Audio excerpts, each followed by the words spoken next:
اللہ رب العزت نے مسلمانوں کو دو عیدیں عطا کی ہیں، ایک عید الفطر، دوسری عید الاضحیٰ، اور ان دونوں عیدوں پر کیا کیا اعمال کرنے چاہیے یہ اللہ تعالیٰ نے اپنے حبیب صلی اللہ علیہ وسلم کی زندگی کے ذریعے ہم تک پہنچایا۔ تو رسول اللہ صلی اللہ علیہ وسلم کی سنت مبارکہ تھی کہ آپ دونوں عیدوں کے موقع پر غسل فرماتے تھے، اور شریعت کی حدود میں رہتے ہوئے جو کپڑا سب سے بہترین اور سب سے خوبصورت ہوتا تھا اسے ذیب تن فرماتے تھے۔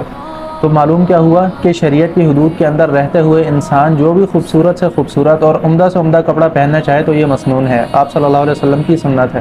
پھر جب اللہ کے نبی صلی اللہ علیہ وسلم اپنے سب سے خوبصورت کپڑے ذیب تن فرما لیتے تو اس کے بعد عیدگاہ کی طرف نکلنے سے پہلے کھجوریں تناول فرماتے طاق عدد میں، یا تو 3 کھجوریں، یا تو 5 کھجوریں، یا تو 7 کھجوریں، اور اس کے علاوہ طاق عدد۔ اور پھر کھجوریں تناول فرمانے کے بعد اللہ کے نبی عیدگاہ کی طرف نکلتے، اور جس راستے سے عیدگاہ کی طرف جاتے تھے اس راستے سے واپس نہیں آتے تھے بلکہ دوسرا راستہ اختیار فرماتے تھے۔ اور جب اللہ کے نبی عیدگاہ کی طرف تشریف لے جا رہے ہوتے تو کثرت سے تکبیرات کہا کرتے تھے، اللہ اکبر، اللہ اکبر، لا الہ الا اللہ، واللہ اکبر، اللہ اکبر وللہ الحمد۔ اور آپ علیہ الصلوۃ والسلام کا یہ طریقہ تھا کہ آپ دونوں عیدین کی نمازیں عیدگاہ میں ادا فرماتے ہیں، یعنی ایک کھلے میدان میں۔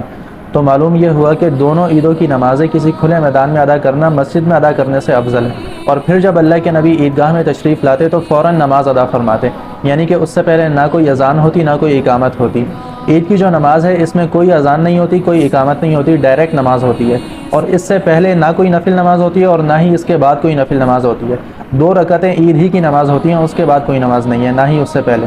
اور پھر جب آپ علیہ الصلوۃ والسلام صحابہ کو عید کی نماز پڑھا دیتے تو اس کے بعد خطبہ ارشاد فرماتے، زمین پر کھڑے ہو کر، ممبر پر نہیں، نہ ہی مسجد نبوی سے وہ ممبر لایا جاتا تھا۔ اور پھر اگر عید کے دن آپ صلی اللہ علیہ وسلم نے کسی لشکر کو روانہ فرمانا ہوتا تو اسی وقت اس لشکر کو روانہ فرما دیتے تھے۔ اب معاملہ آتا ہے عید کی نماز کا۔ چونکہ عید کی نماز کو عام نمازوں سے تھوڑا ہٹ کر مختلف طریقے سے ادا کیا جاتا ہے زائد تکبیرات کے اعتبار سے۔ اب زائد تکبیرات کتنی ہیں تو اس کے بارے میں مختلف احادیث منقول ہیں۔ تو علماء احناف نے اس حدیث کو لیا جس میں زائد تکبیرات کی تعداد 6 منقول ہے، یعنی کہ عید کی جو 2 رکعت نماز ہے اس میں پہلی رکعت میں قرات سے پہلے 3 تکبیرات اور دوسری رکعت میں قرات کے بعد 3 تکبیرات ادا کی جاتی ہیں۔ اور اس کا طریقہ یہ ہوتا ہے کہ مقتدی امام کے پیچھے تکبیر تحریمہ کے بعد ہاتھ باندھ لیتا ہے اور ثنا پڑھتا ہے، اور اس کے بعد 3 زائد تکبیرات ادا کی جاتی ہیں۔ پہلی کی 2 تکبیروں میں رفع یدین کر کے ہاتھ نیچے چھوڑ دیے جاتے ہیں۔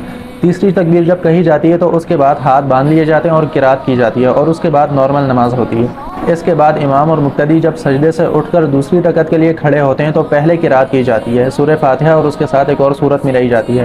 اب قرات کے بعد اور رکوع میں جانے سے پہلے 3 زائد تکبیرات دوبارہ کہی جاتی ہیں، اور ان تینوں تکبیرات میں رفع یدین کر کے ہاتھ نیچے چھوڑ دیے جاتے ہیں۔ چوتھی تکبیر جب امام کہتا ہے تو پھر اس کے بعد رکوع میں چلے جاتے ہیں۔ تو یہ سمپل سا عید کی نماز کا طریقہ ہے جس میں کافی لوگ غلطی کر جاتے ہیں، اور اسی غلطی کی وجہ سے عیدگاہ میں ہی کافی مزے کے سین بھی دیکھنے کو ملتے ہیں۔ طریقہ بڑا سمپل ہے، پہلی رکعت میں تکبیر تحریمہ کے بعد اور قرات سے پہلے 3 تکبیرات زائد ہیں، اور دوسری رکعت میں قرات کے بعد اور رکوع میں جانے سے پہلے 3 تکبیرات زائد ہیں۔